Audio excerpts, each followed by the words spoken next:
What's going on, y'all? This is your boy Carol coming to you with another video, man. And yo,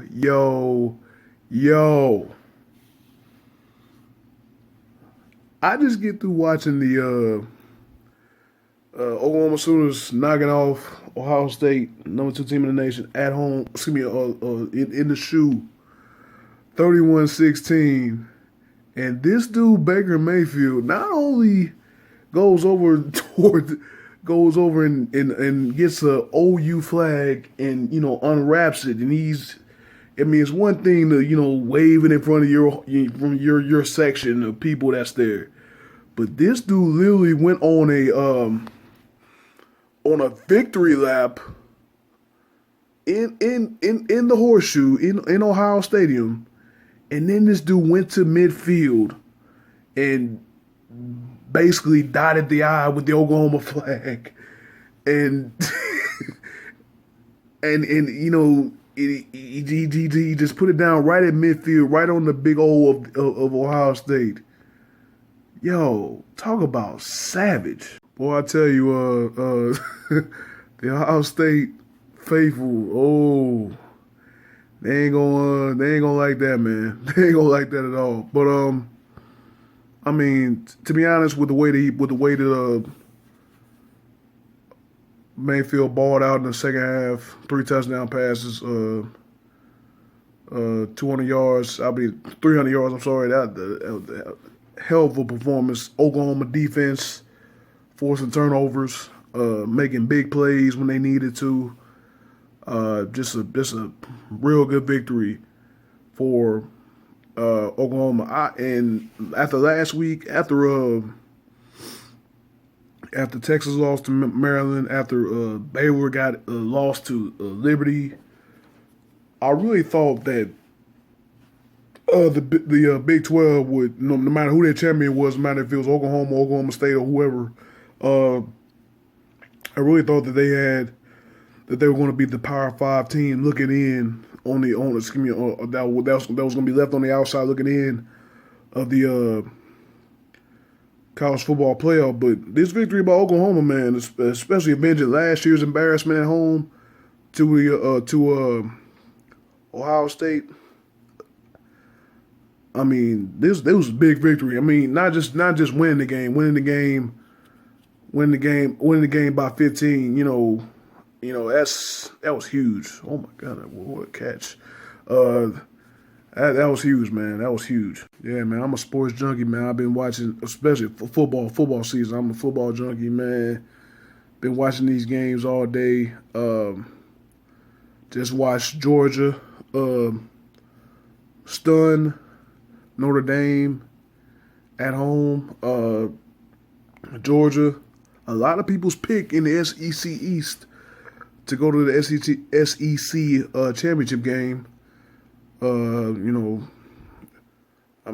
Obviously the West the West has dominated the SEC West has dominated the SEC. You got the top 3 over there. You got Alabama, of course, and then you have Auburn and LSU.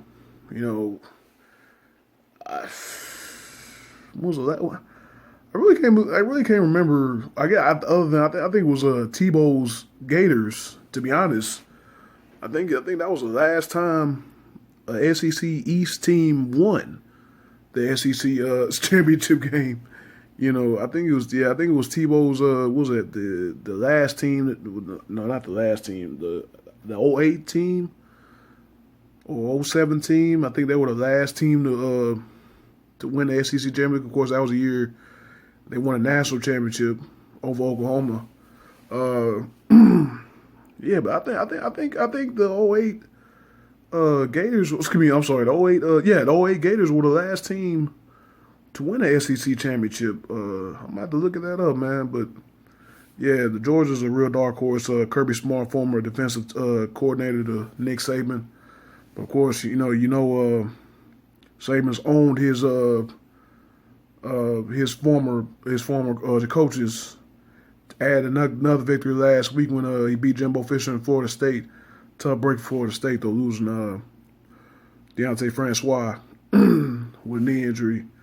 I mean, like I said, the last week, that game was that game was crazy.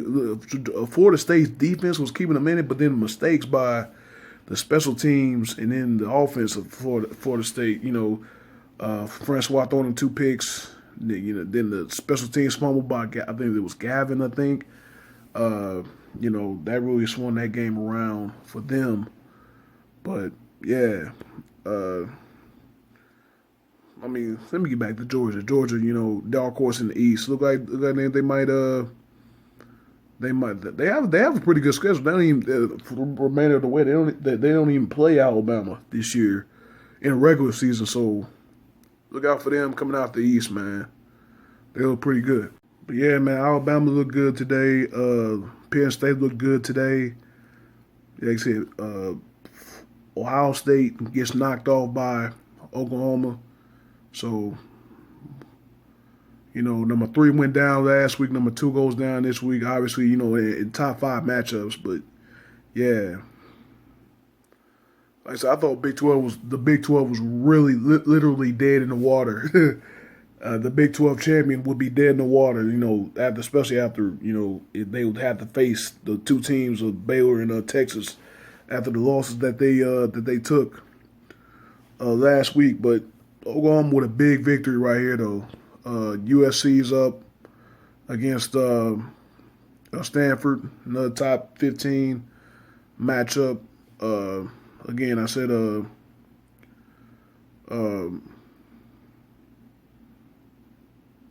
lost my train of thought. Oh, now Stanford has actually scored another touchdown. They were upset. USC was up 35-17. Now they're 35-24 under 6 minutes remaining. Probably watch the rest of this game. I wouldn't doubt that USC will pull it off, but you never know. I mean, you never know with college football nowadays. You can just go back to last week, USC's rival, UCLA. Oh, man, that was incredible. 34-point comeback, beating Texas A&M by 1, 45-44 last week. Man, that was crazy. Unbelievable that team give up 34 consecutive points. And they used the New England Patriots' old Super Bowl comeback playbook. They scored their touchdown. I remember it was all over SportsCenter. They scored the first touchdown of the comeback because they were down 44-10, and they scored a touchdown late in the third quarter at 2:06, 2 minutes and 6 seconds remaining. That was exactly when New England scored their first touchdown of the comeback. Of the comeback win over the Atlanta Falcons in the Super Bowl. And Josh Rosen, hell of a game, dude. Hell of a game. I mean, of course, you knew Rosen in the offseason saying that stuff about Alabama and about, college football and whether football players should go to class and all that. Remember Cardell Jones had a tweet out, was a couple years ago. I didn't come here to go to school or something of that nature, that bringing up that whole conversation again.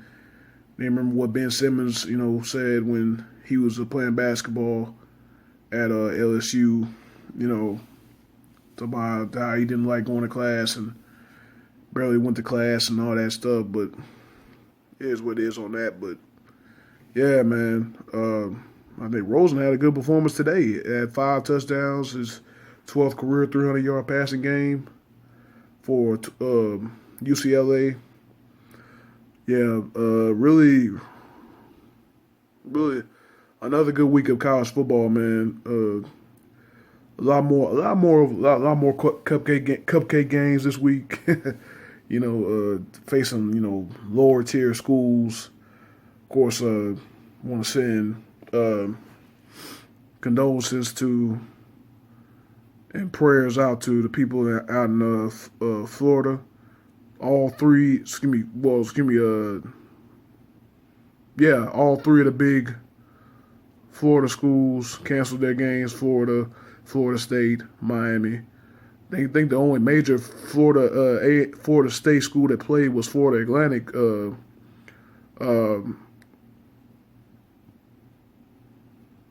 I'm trying to think of his name. Lane Kiffin's team uh, playing out, but they were playing in Wisconsin, so don't know when they'll be able to go back home.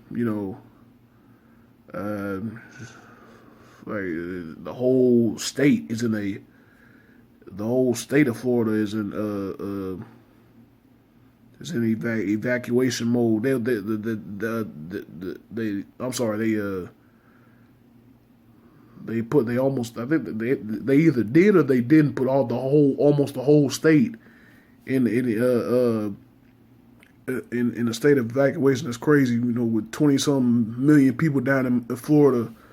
To put the whole state to put the whole state in evacuation mode. That is ludicrous, man. Crazy what these hurricanes have done. First to Texas and Houston. Hurricane Harvey, and then Irma coming in. To Florida. I guess September is really not a good time to be living down south. Like I said, I'm watching this USC game now, but looks like USC has this game in hand. I say you never know, but yeah, first 2 weeks of college football has been pretty good, man. They've been pretty good. With the excitement. With Francois getting hurt against Alabama, some people. Remember Paul Feinbaum on ESPN, one of the guys that were talking about, as far as Florida State, what risk, talking about the risk of playing a team like Alabama in the first week, losing your quarterback for the season with a knee injury in the first game of the year.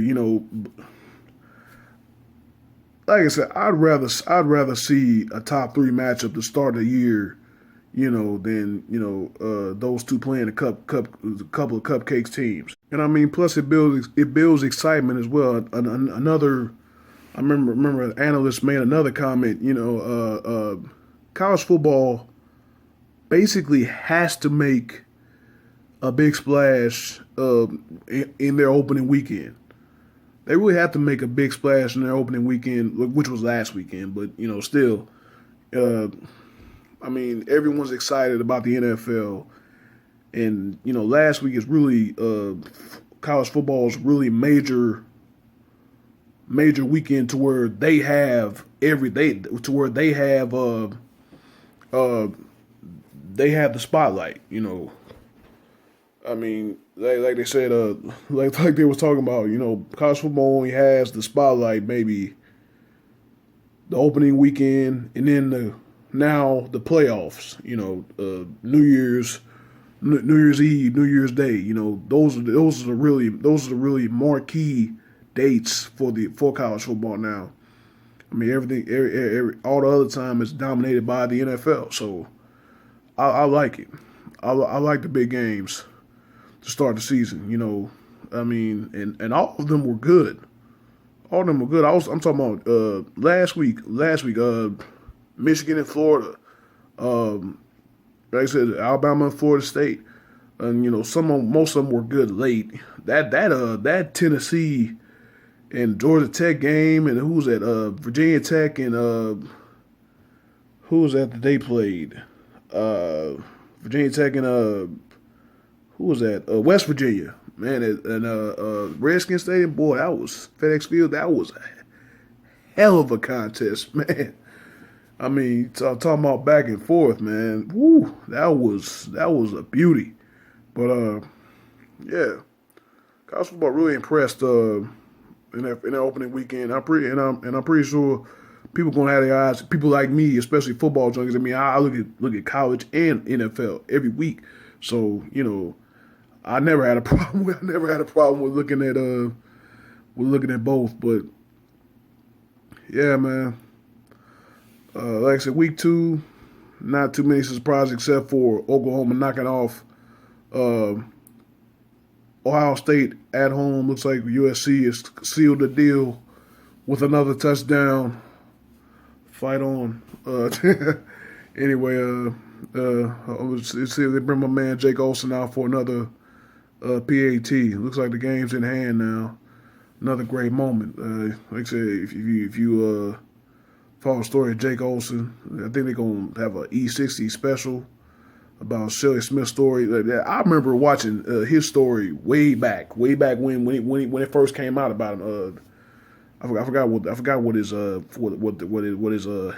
problem is, but it took his sight. Had to take one of his eyes out. He's completely blind, but been a USC fan all his life. Got to hang around the team when he was about around 12 years old when Pete Carroll was still there. Got to go to practice. Got to go to games with them. Got to sit on the bus with him and all that. I mean, just a great kid, and played football. Played when he was a kid. Played in high school. Was a long snapper, and he's into his junior year now. But he never really got a chance to play. Never really got a chance to snap. He said he really came on as his work ethic was crazy. We're crazy good. He kept working at it, and he was able to have that moment last week. You know, hopefully he'll get a lot more because that was very special. Very special moment for him. It's a very special moment, you know, watching it. I know it's a very special moment for him and a very special moment for his family.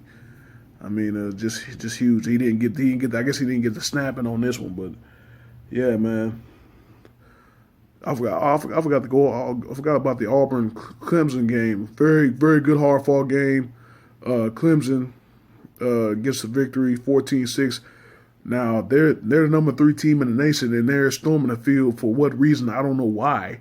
I mean, I guess because Auburn's considered a rival of theirs or something, a non-conference rival. I don't know why they're storming the field though, but you know, again, Clemson, number 3 team in the nation. I'll say that again, gets the victory, 14-6 over Auburn, who's ranked 13th.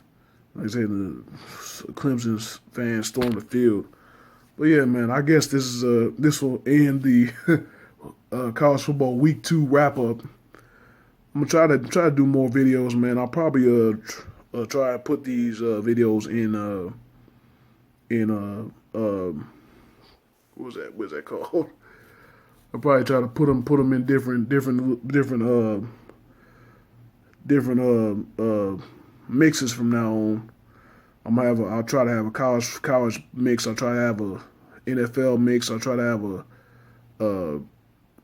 NBA mix. I almost intercepted. All that. I'm gonna try to bring more videos, like, you know, especially now that football is back.